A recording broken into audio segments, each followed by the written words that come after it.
başka yaradılmadım. Yaşamak sebebimse sessiz nefes almadım.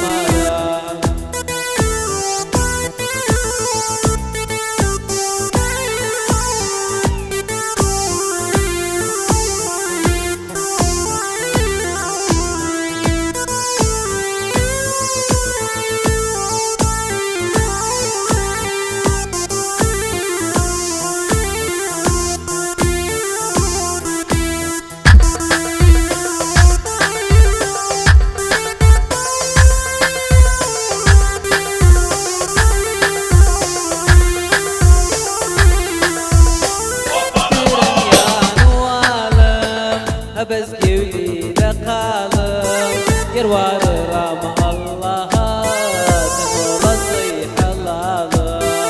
İstirem yan oğalım, bez gevlide kalım, yer varıram Allah'a, sen olası halalım.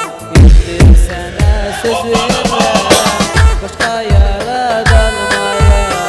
Yaşamak sebebimse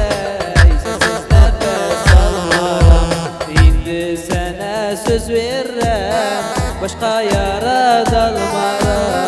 Yaşamak sebebimse sessiz nefes almaram.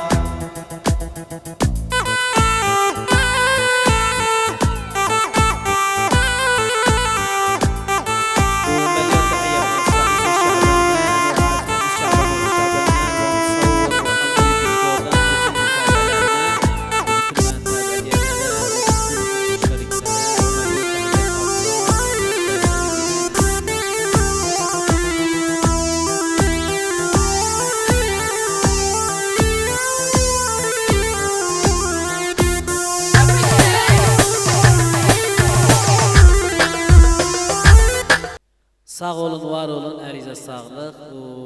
Arkadaşlar böldüğünüz gibi mən həbləsiylərəm, mən yurtçı rəqləm. Və innəmə həbləm ya mütabiələrim, müştəriklərim, digərlərini şiirramisək. Və bu sizə armağan olsun, gözünüzə gəlsin. Xum bizdən məmnunəm. Təhiyyəti ilkum fidiyetkum habayib.